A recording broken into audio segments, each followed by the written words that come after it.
Start with Commissioner Adam Moore. Are you there? I am here. All right. And Commissioner Heather Wakeham, are you here?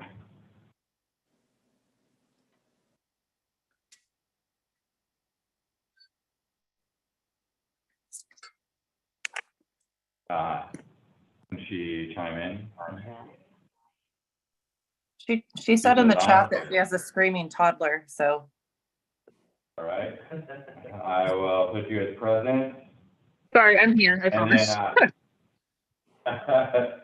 all right, so to get this, and then I'll go through the rest of the committee members. Councilor Fender, Mayor Fender. Here. Councilor Petrie. Here. Councilor Paulson. Here. Councilor Ocholi. Here. Councilor Moore. Here. Oh, no, the wrong, Wrong Moore. wrong more.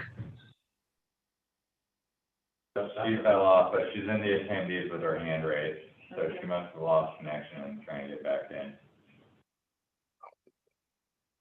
Got her? All right. And then Councilor Manella. Here. Councilor Thompson. Here. All right, we have a full body. So the first motion is to pick our chair, the chair of the budget committee, if I'm not mistaken. So we have to nominate our chair and vice chair, and then we need to nominate our budget officers. Those are the staff that are in charge of monitoring and overseeing the budget. So first, I need a nomination for a budget chair. This is the person who's supposed to run the meeting. And we only have two budget committee members currently, Mr. Moore and Ms. Wakeham. You two are it. So I need one of you to motion to sacrifice the other, if you will. I motion to sacrifice the other person. Right. All in told. So I have a motion to select Commissioner Moore as our chair for the budget committee. Can I have a second? Second. I have a second. Motion and second. All those in favor, please demonstrate by raising your virtual hand online, and then we'll do a count in the office here.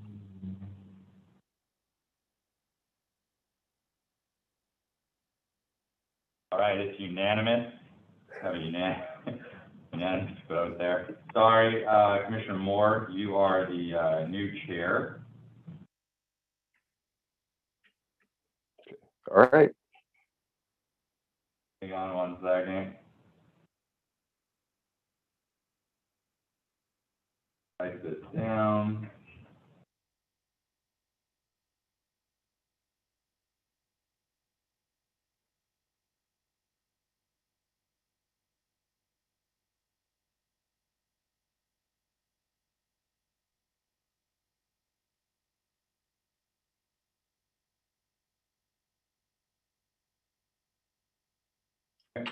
And then we need a motion and a second to identify a vice chair. There's only one left. May I get a motion to select Commissioner Wakeham as the vice chair? So moved. Second.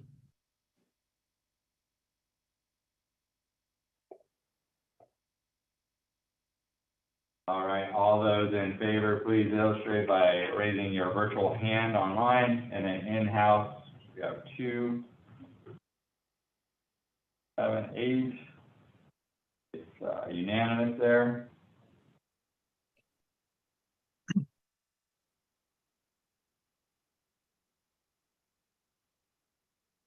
All right, congratulations, commissioners, on your newly appointed position. Next motion we need is a motion to select budget officers. This is typically Mira San Juan and myself. Mira is our finance manager. These are the people selected to manage the budget. Can I get a motion to select budget officers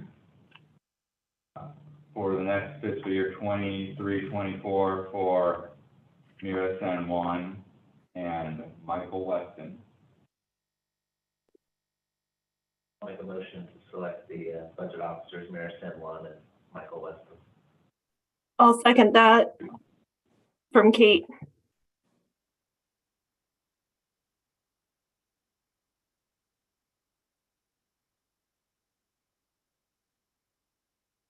All right, all those in favor, please raise your virtual hands and in-house. 2, 4, 5, 6, 7, 8, 9. Motion carries.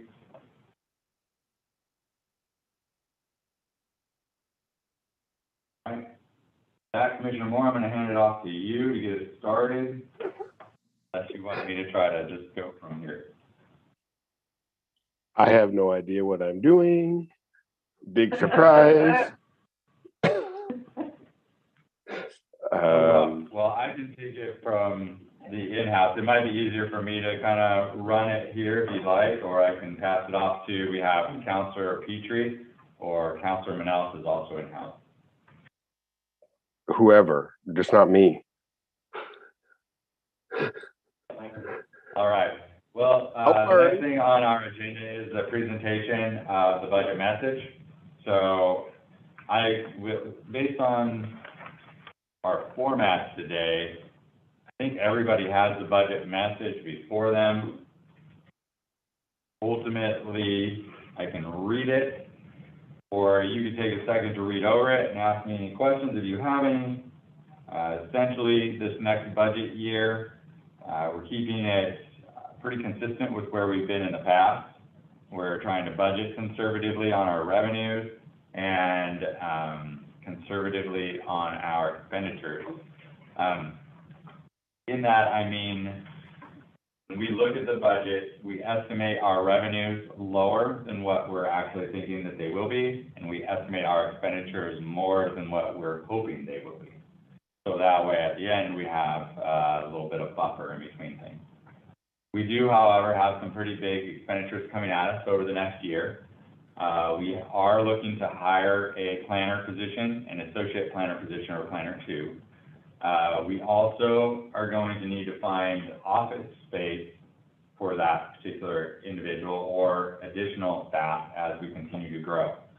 One of the reasons that we are looking for that is because it's highly likely that we will have a submittal for a number of homes or land use permit applications, or even a planned unit development of up to 1,200 to 2,000 residential dwelling units.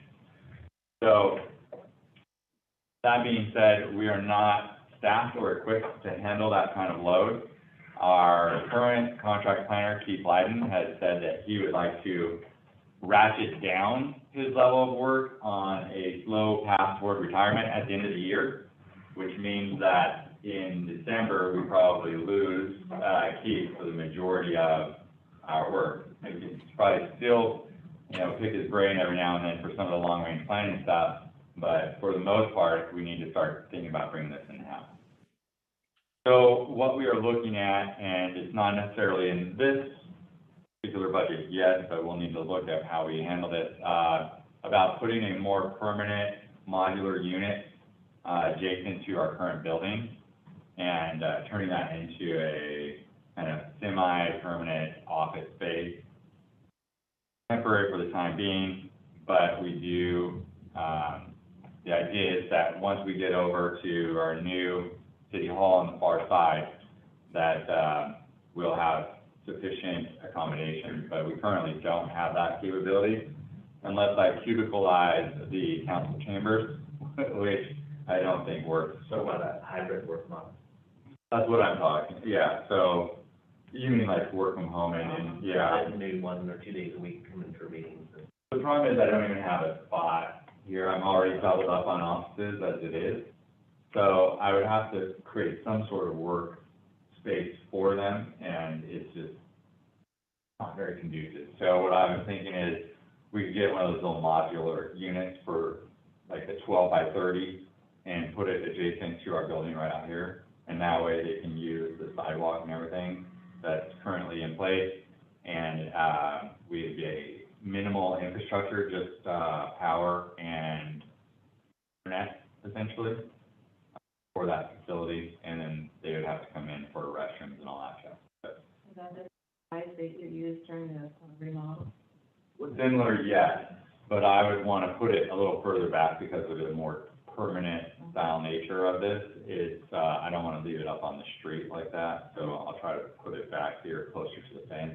But I have to check the land use stuff and make sure that we can do this on a, semi-permanent feature. But anyway, back to budget, I'm wasting time. Our budget is pretty level with where it was last year. When we look at our reserves, when we look at the budget process and what we have in our contingency and future funding expenditures, we've managed to save our balance of about 1.8 million, and that's been pretty stable for the last few years, and that's about where we're at this year. I think it's a little less than what we've seen in previous years, and we've been trying to monitor this pretty closely. But with having to bring on new staff next year, with having to take on some of these larger expenditures with Lexipol and police vehicles and all these things, they're all starting to take little dips into our contingency fund. So it's a little bit less than what we've had previously. Our assessed value has steadily increased, bringing in the Highlands, added additional budget capacity for us. We've filled that capacity with additional officers, and right now we have 6 full-time officers, which is probably the best we've been in a long time. We've always had like 2 or 3 officers and a chief, and then we have some part-time officers to fill the gap. But now we have 4 full-time officers and then a lieutenant and a chief. So all in all, we're as good as we've ever been on that front. And admin staff, we've also, since I got here, we've added 3 additional positions there. 1 for public works, 1 for accounts payable, accounts receivable, and for passport assistant. And then city recorder as well to help with elections and records and council meetings, things of that nature. So all in all, since we started this process in 2016, those expenses and those administrative oversights have increased substantially. Other than that, we have about a $2.2 million carryover balance from last year. Have we verified that, or are we still waiting? More. Okay, yeah, so it looks like we probably have a little bit more than that. When we first drew up the budget message, we were still waiting to get that from our accountant. I think in the next year, we are kind of going away from that system and more to our software-based accountants who are through Excel. All right, into our financial resources and summaries. Our total resources are estimated about $7.9 million on an annual basis. We get about $1.5 to $2 million in licenses, fees, permits, and fines. We get about why is it lower this year? From grants, gifts now. Oh, yeah. Typically, we get close to $1 million in grants. This year, however, a number of those grants are falling off. That's the TGM grant is falling off, and the Metro grant is falling off. But we still have the Metro West Side Trail grant, which is about $200,000, and that's reflected in there. We have interfund transfers. These are transfers within and between accounts of about $400,000. And then our current property tax revenues are estimated about $1.3, $1.4 million. for a total, resource of around, just under $8 million. For our personnel services, about $2 million of that, $8 million is toward personnel. 1.5 goes to, materials and services, and then we have about 1.2 for capital outlays. And then we have, a little over $1 million in contingencies and a little bit more set aside for, future expenditures. So our total unappropriated balance, that's the money that we're not planning on spending, is about 1.7 million to 1.8 million. Any questions on that as we go through? I'm just basically going through the budget message and the, it's a high statement that we turn into the,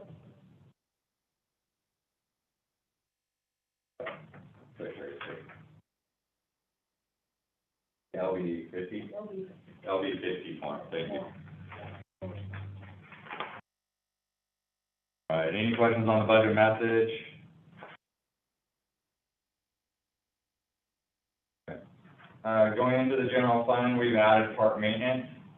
This was one of the items that we discussed previously in a council meeting on the increase in park maintenance and stormwater fees and other things that we've seen, and how we may want to consider adopting a resolution for assessing citywide fees for park maintenance, stormwater, vehicle registration. These are things that the city council can take an action on and pass on to help us cover some of these ongoing expenses that continue to be allocated against us and that we're continually paying.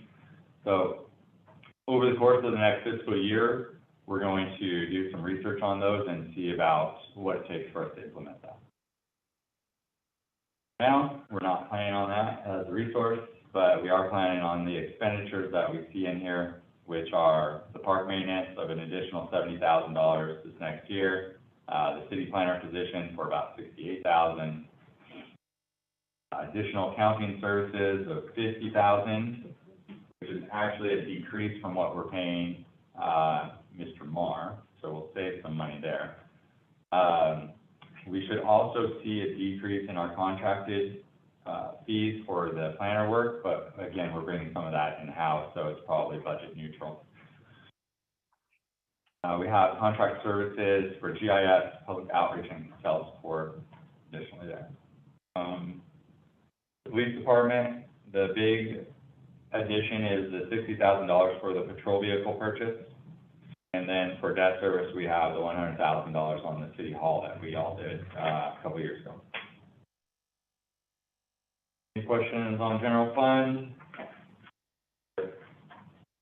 Budgeting for the planner, that doesn't seem like enough money to me. How did you determine the estimate for that?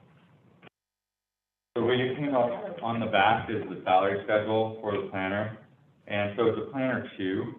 And so Is it off of a general? So I went online and looked up the average salary for a plan. I agree, I think it should be. Yeah. So the salary that I have identified was 5166 to 5696 for planner, which is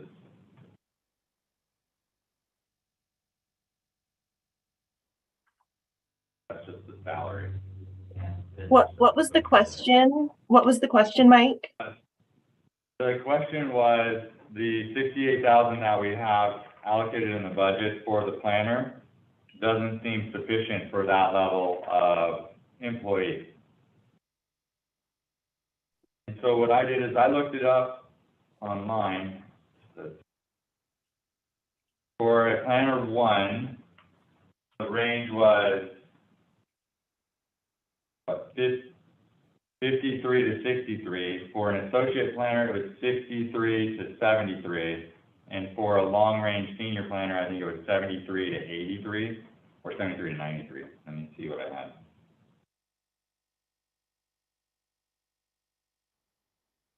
93. So the senior planner was,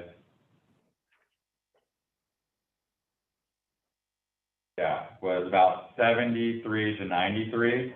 And then the planner 2 position was 63 to 73. 63 to 73, and we have them programmed in at 68 for the salary, and then you have benefits, which is gonna be more, I know.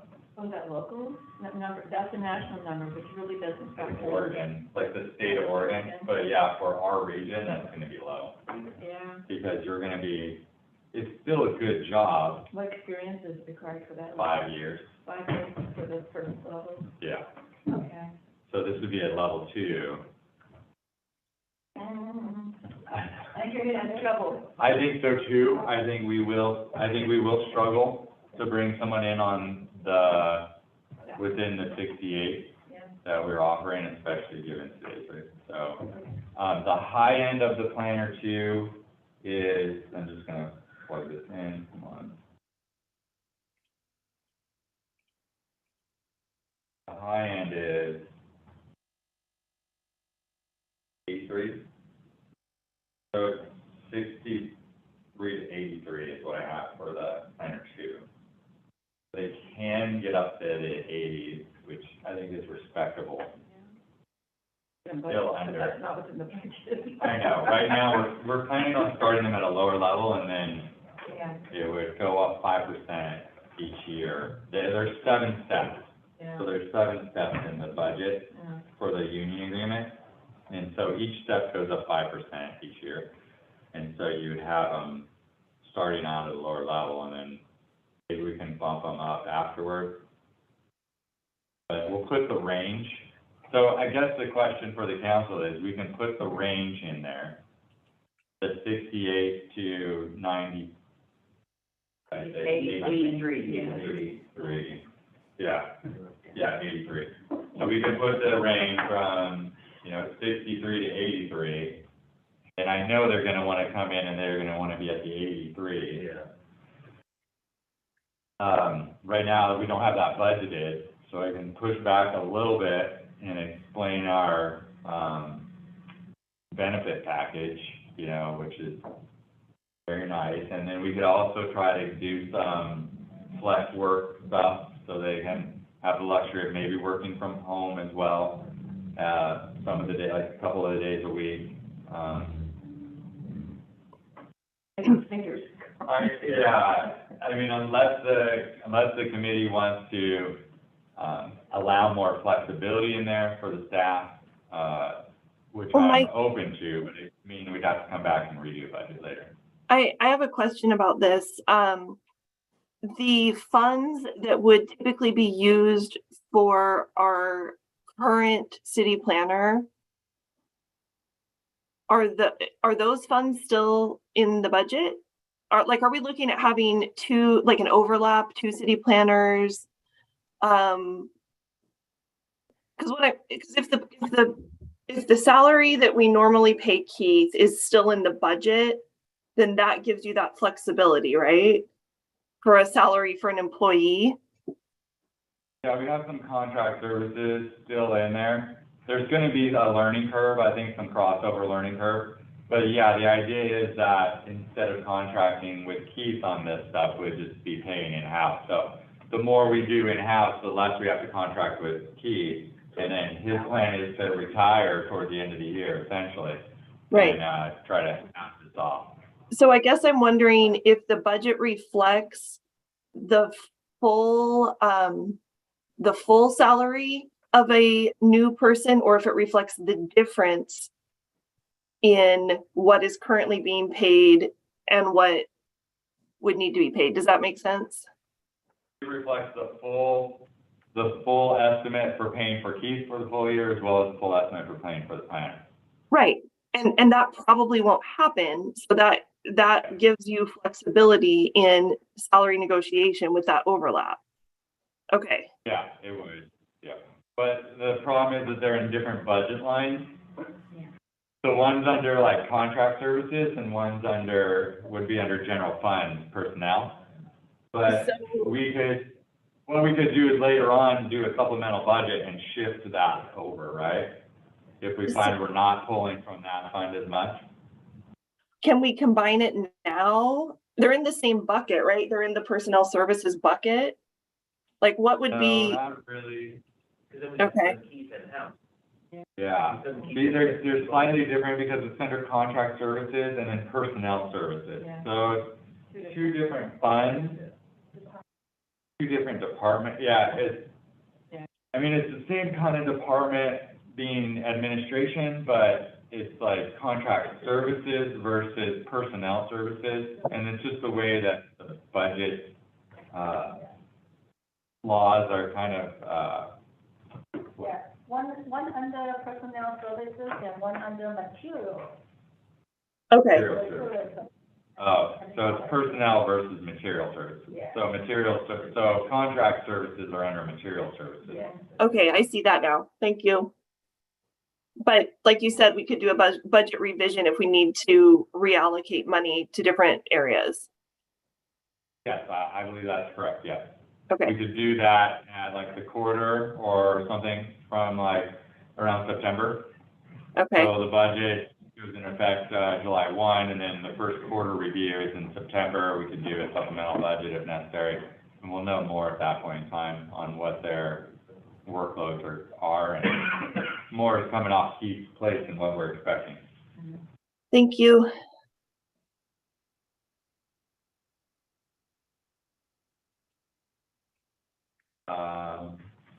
Mayor Fender, did you have any questions? Your hand's up? Oh, And no, so, that, Commissioner.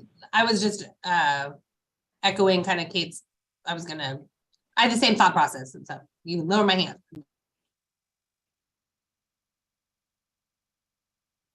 Okay, so is there any other questions on budget message? Jumping into general fund, we can go through this line if you'd like to. Where we've seen increases, of course, are the passports. I had a quick question. And you don't really see it here, but. Yeah, go ahead. I was just looking at our debt service and saw that we were planning on paying $100,000 towards it. I was wondering if the idea is to have that debt paid off in the city, sorry about that, and have the city's debt paid off in like 15 years. So I know we were running with running with zero debt before. So I was wondering if that's kind of the plan. Yeah, so the note that we carry will not allow us to pay it off before was it 15 or 10? I think it's a 15-year minimum. So we're figuring just pay the note, what's due on the note for the first 15, and then we can pay it off at the end of that. Does that make sense? Yeah, it does. So when would that be? Would that be in 12 years? Because City Hall was 3 years ago? 2000, yeah, 12 more years. Okay. Okay, yeah, that was it. And then are we thinking about going back to being a zero debt city, do you think?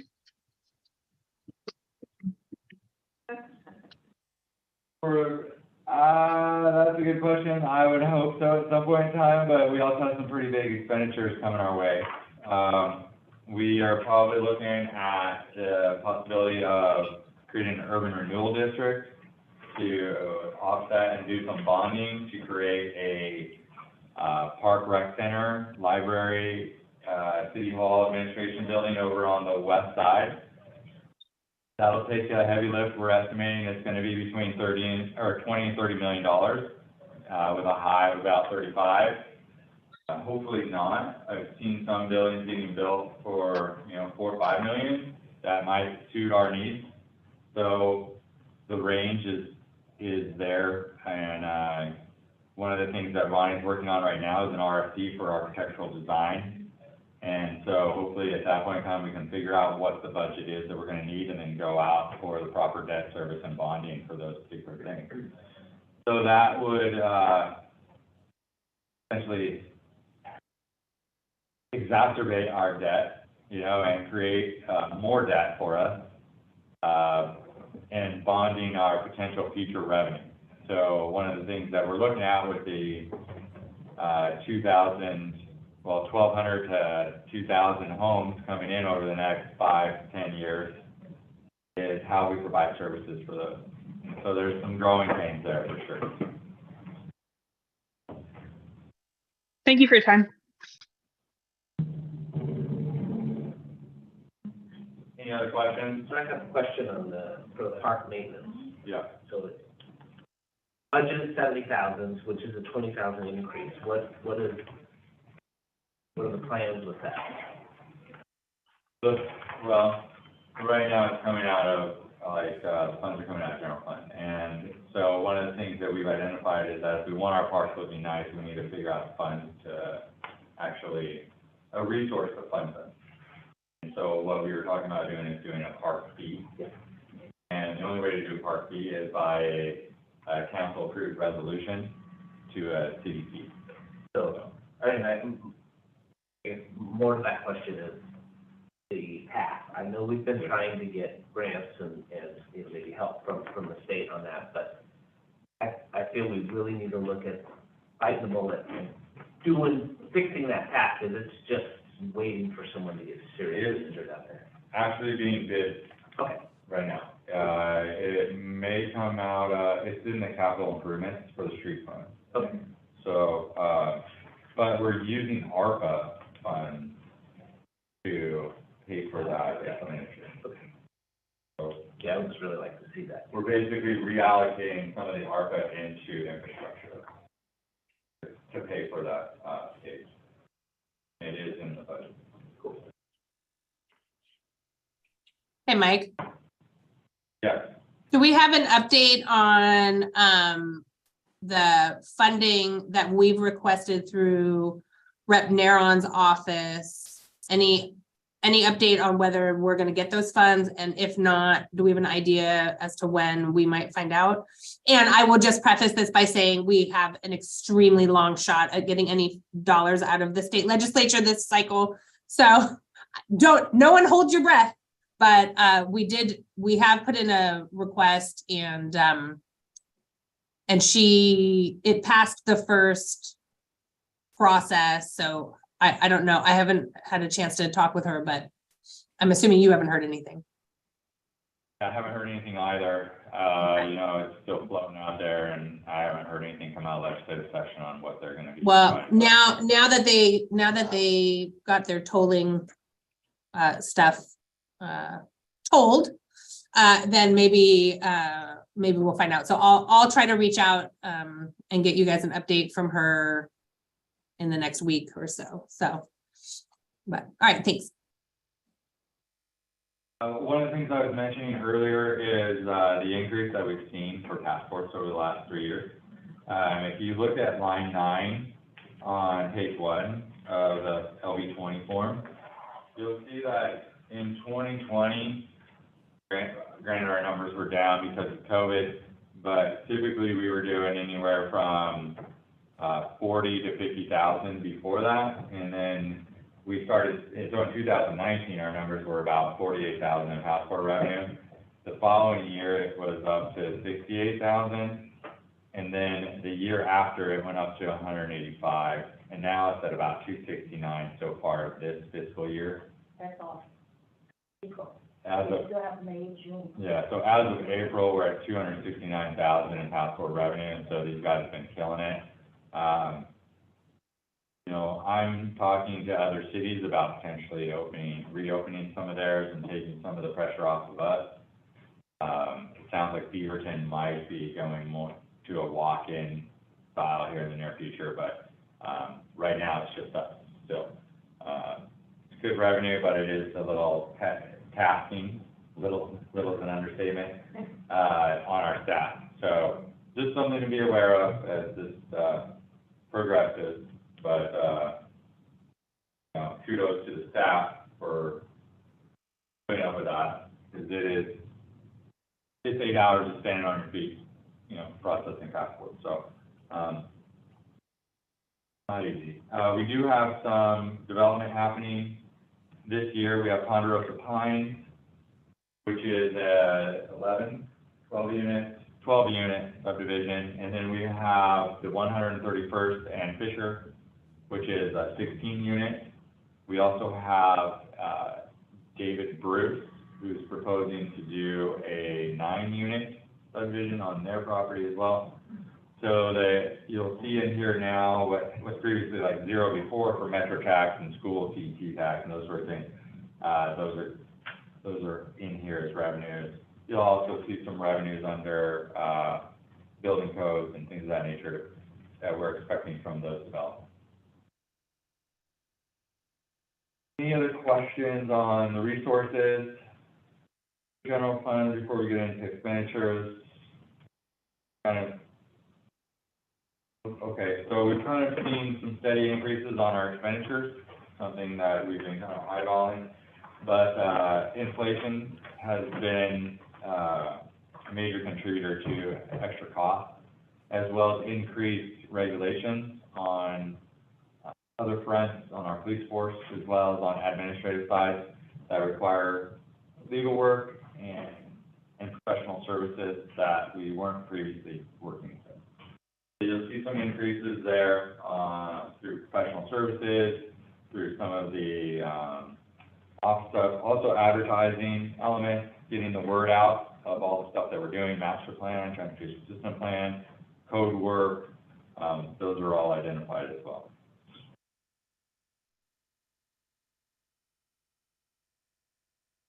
Any other questions for capital expenditures? I mean, we're trying to keep everything as uniform as we can. We have training, travel, little bump there. No big changes overall. I might be jumping ahead, but under capital outlay for like computer monitors and 0, if a computer dies, would that come out of the software hardware? Yeah, so per department, so under the general fund, we have basically about $1,000 for software hardware. I need one laptop. Yeah. Yeah, and then if you go to the other departments, you would see software hardware 2,600 under the city manager administration, and then you have 10,000 under the finance and planning, 5,000 for computer monitor. They're there. Okay. So it's about. So that's something that breaks. Right. I think it was somewhere in the realm of around 40 to 50,000 that we were budgeting for those particular items.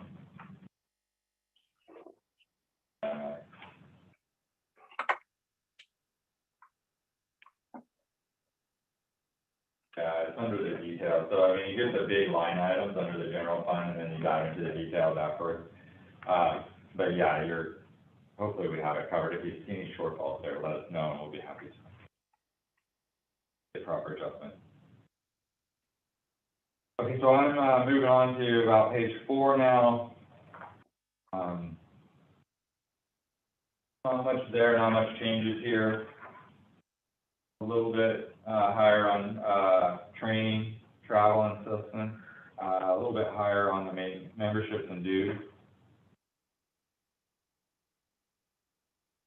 Our contract services are up. I believe this is mostly due to our park and building, so park and building codes.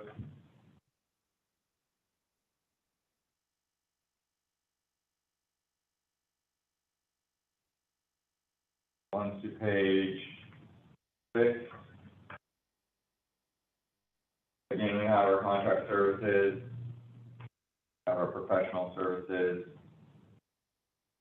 We can dive into those if you'd like to know the details on each one of those. So on the page 6, under finance and planning, so for the salary, fuel taxes, that's the new position we budgeted, the city planner. With all the employee, like 5.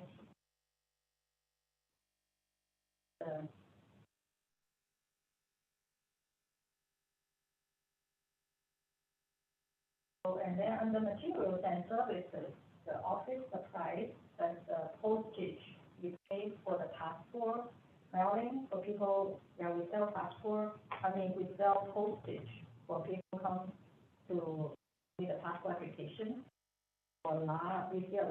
people paying for express mail. Yeah, as soon as possible, they pay express mail, which is like $39. So it'd be a professional services, it's accounting service. Want to pay for our accountant and planning engineering, That 50,000, that's the difference Right. from the Yeah. activities, okay. right? Hey, Mike, can you summarize what's being said? I don't know if it's just me, but I can't really hear what's being said.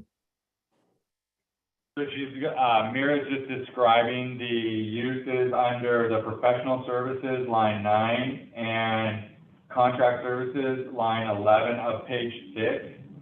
And also the line 5, how it has the negative 417 and how those are being allocated through those other 2 line items. Thank you. What she's talking about is how the Castell accountant is a reduction of about 50,000, but we see that taking place in some of the different. We also have postages that come in from passport sales, which are a big bump. It went from 6,000 in 2020 to about 45 to 50,000 a year currently. And then Castell for GIS. Is that accounted for on our expenditures as well? Yes, it should be accounted for under expenditures as well. So, what on one, this right here, 341. There's a long range planning. Yeah, so that's so the 341 and the 140. Yeah. So yeah, so the 140 is engineers, accounting and planning, and then the 341 was the long range planning and Computer support. and computer, okay, so it's long range planning and IT services. And so a lot of that is also grant stuff for the Metro grant that's already been covered, so you'll see those on the resource side as well. Thank you.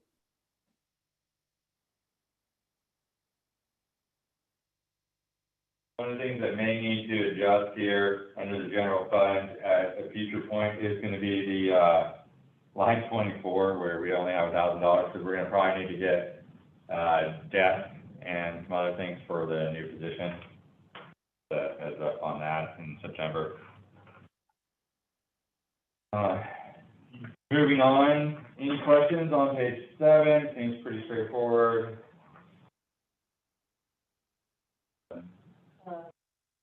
So that's through,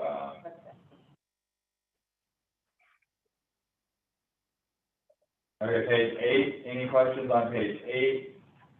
This is the court position plus office supplies and services for that support.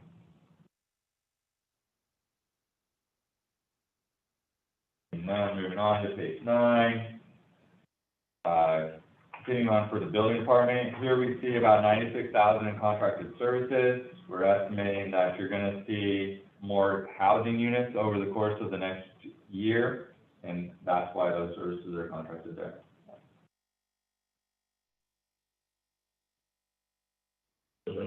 Yeah, and then we're basically, that's being offset by the number of housing units. So we're estimating the 16 plus the 12 at Ponderosa Pines.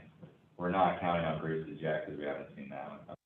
Yeah, because we are paying Clear Company, they are the ones doing the building permit, we are paying them 75% of what we collect. They only keep 25%. Yeah. Yeah, at some point in time, as we see the building being erected over on the far side, that's when we probably need to think about bringing in a building official in-house to maintain and monitor our own building code department here. Maybe we still contract with Claire Company to provide special inspection services or something like that, but our building official would be here. Going into the police department, just no major changes here. This is what they're talking.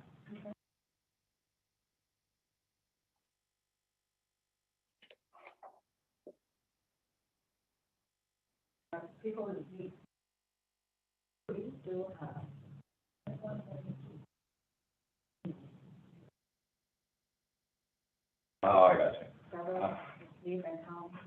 just wanna specify the historical line item 5 is not quite accurate in the sense, we just had some overlap, and that's why you get the 8 instead of it should be 6 equivalent full-time employees, but we found the 8 because we had Ryan Burdette was here, but then he left, and then we had tried to hire, who was it, Lemon? And then we tried to hire Lemon, but that one didn't work out, but we had him on our payroll, so when Ryan left and Lemon came on, those were 2 additional ones, so it went from 6 to 8, but we really only ever had 6 in the police department. And then the same thing happened in 2020, we had Casey leave.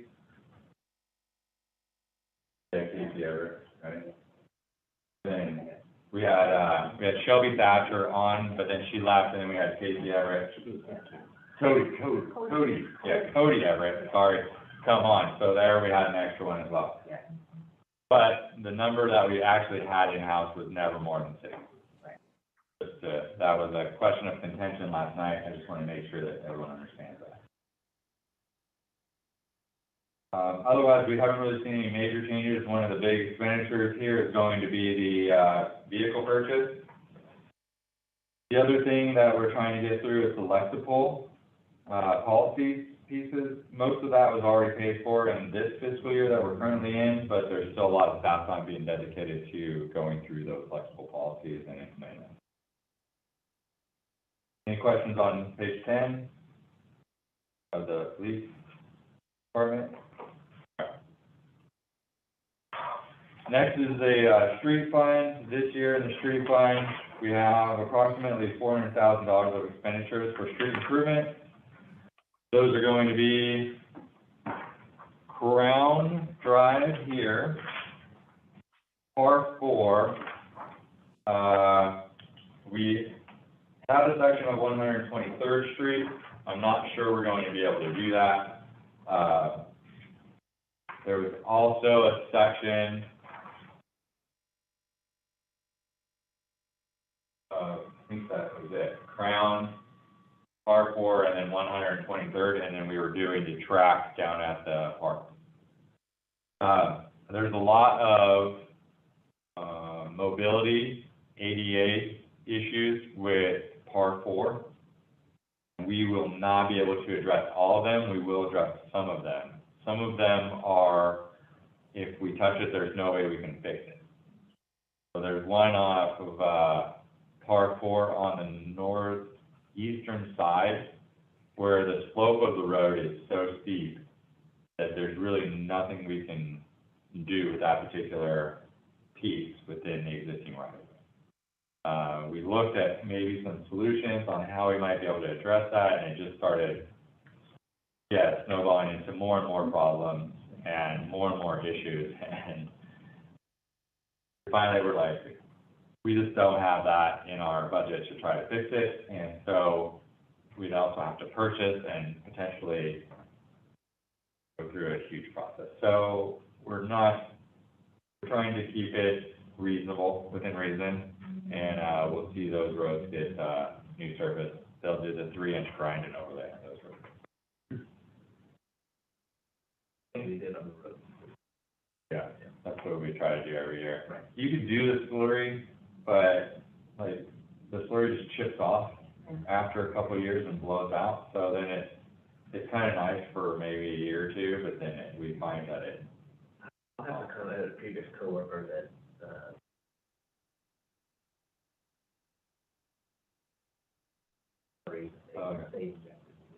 all right. Yeah, some work great, if the foundation is solid, Right. like you can work pretty well, but, in the past, we've done slurries, and then what happens is the slurry breaks off, but it's like a small pothole, like a 1-inch pothole, and then a 1-inch pothole you can't fix with a patch, because the patch will just blow out. So it just kind of creates a bad situation, kind of a Band-Aid, but it doesn't. On page 12, so nothing big here, just to transfer over to the general fund for contract services and staffing fees. Page 13 is the garage rental next door and roadway maintenance.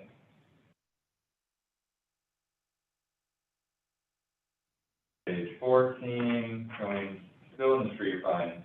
Here we see our professional services for engineering, we see our vehicle maintenance, we see the street lighting, contract services, engineering services, or,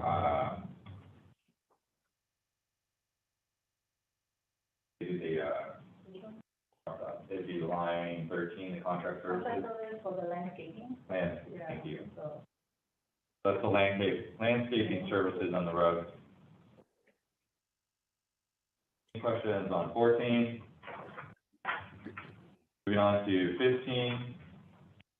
We no longer get the small city grant, fortunately, but Lori tells me we might qualify in the future. Right, Lori? I only said they changed the small cities from 5,000 to 7,500. So we might qualify again, maybe next year, we'll see. But you'll see the 412 is identified on what our total outlay is for streets. Street operations of 211. General question on the street, I mean, we're talking about mainly paving here. We've had all these issues, we talked about the drainage and everything, is that a whole separate thing, or is any of that gonna be able to be addressed? So part of the 400,000 that we're doing over here on Crown is trying to put a storm drain right over here. So there's a big chunk of that initial cost to pave this Yeah, that's going into stormwater permitting, because we have to essentially do a stormwater evaluation of how much water we're putting into their system. So we're putting a storm drain right here that should get rid of the puddle and some of the river that's crossing this intersection and capture it there. But what we really need to do is put more of these storm drains along and throughout the city, along Royalty, along King Charles, along King George, up 116. Like, we have all these spots where it's essentially a river coming through our city and there's not a storm drain attaching. right. And so one of the things that we'd like to do is establish a stormwater fund through a fee, right, a citywide fee, that would allow us to build a pot of money. So when we have these public works projects come up, we have a fund that can actually pay for that stormwater component. Right. I think people could support that. I hope so, because I see houses getting flooded out every now and then and things of that nature, so if we can have a fund to actually address this and be proactive, I think that would be better. As well as try to fix some of these erosion problems that we see along the Walton River. Hopefully. Fingers crossed. All right, moving on. To the easy stuff, we have the park SBC fund. We should see some revenues coming in with the houses over the next year. Those are estimated to be around 47,000. Those are based off of the units that we're predicting. We have about 100,000 in that fund currently. We are moving some into this. Sorry, I thought we were transferring in. Not. What are we? Oh, we're paying for it out of the general fund, the park maintenance. Right. So this is reserved for like capital expenditures. So that's what we have most. Not a lot going on here. Moving on to the TDT, this is the Transportation Development Tax. We only have 2 roads in King City that these can be used on, and that is going to be 131st and Fisher. 131st was already done. We spent about 1.4 million on that. We have about 600 left in it. About 600-700 left in this month. And we should see some more of those funds come in as development occurs. So we should see that account start building back up here. Moving on is the local option levy. This is for police services, and this just basically gets transferred back into the police fund, cover for their personnel. And also for other stuff like WACA, that's the 911 emergency services, as well as our software and IT requirements, body cams, things of that nature. A lot of that is coming in the very near future, but it requires a lot of software monitoring. Next is the ARPA special fund. Right now, we still have about $765,000. We just awarded a grant for $31,000 that'll come out of this year. We have $489,000 still designated to go to the Purple Line expansion work with, Clean Water Services. And then we've moved some funds over to, help with the park for infrastructure pieces. So we have $177,000 into infrastructure purposes. But not, no big other expenditures at this point in time.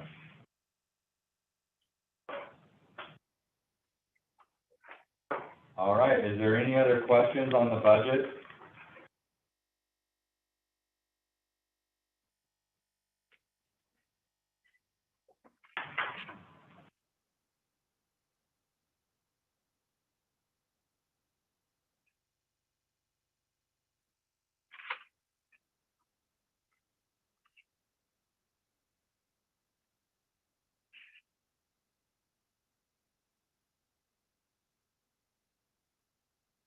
Is everyone still there?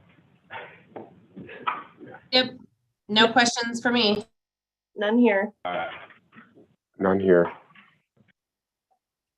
No questions here.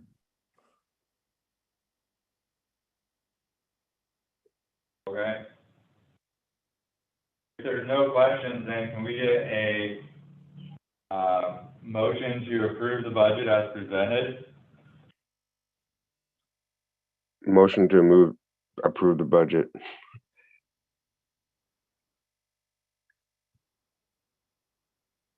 For a second? I'll second.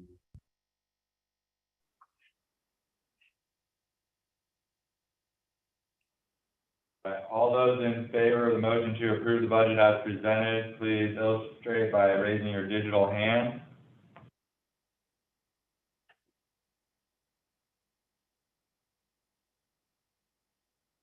At 4, 5, Ms. Wakeham, are you on?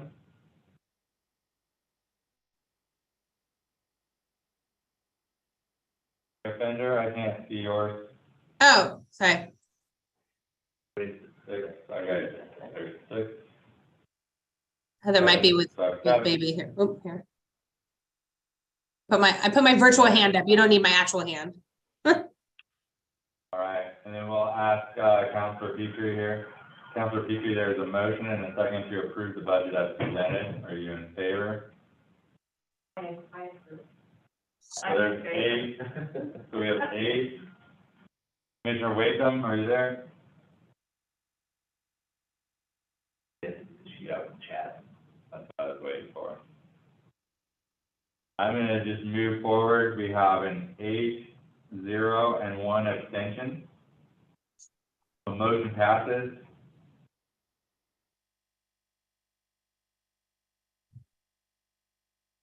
And that is all we have on our agenda for the budget committee.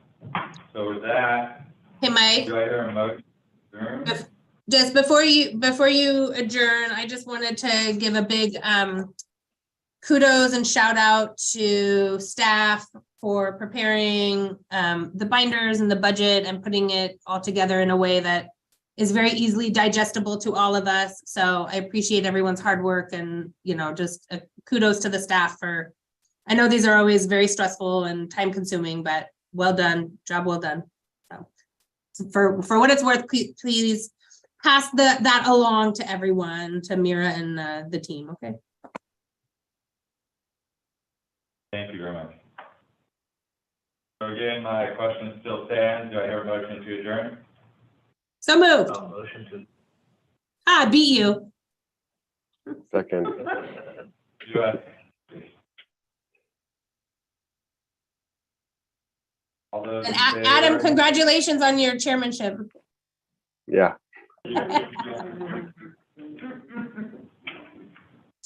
Okay. Are we done? Mike, do you need a vote? 1, 2, 3, 4, 5, 6. That's enough for me. Motion carries. This meeting is adjourned. Thank you all for your attendance today. Thank you for being part of our process. No, hold on, wait. Counselor Moore? Are we using the same link for the noon meeting? I think so. Yeah, I believe so. That Should is, be the same. I will be using this Zoom link. Okay, well then I'll meet you here. We'll see you in a Okay. bit. All right, see you at noon. Good Bye. afternoon, everyone. Thank you, Matt. Oh, did I? Yeah, because I did have comments. I just did. You know, that is, FTE is not right then. It should be head count then. The FTE is full-time equivalent. Right, exactly.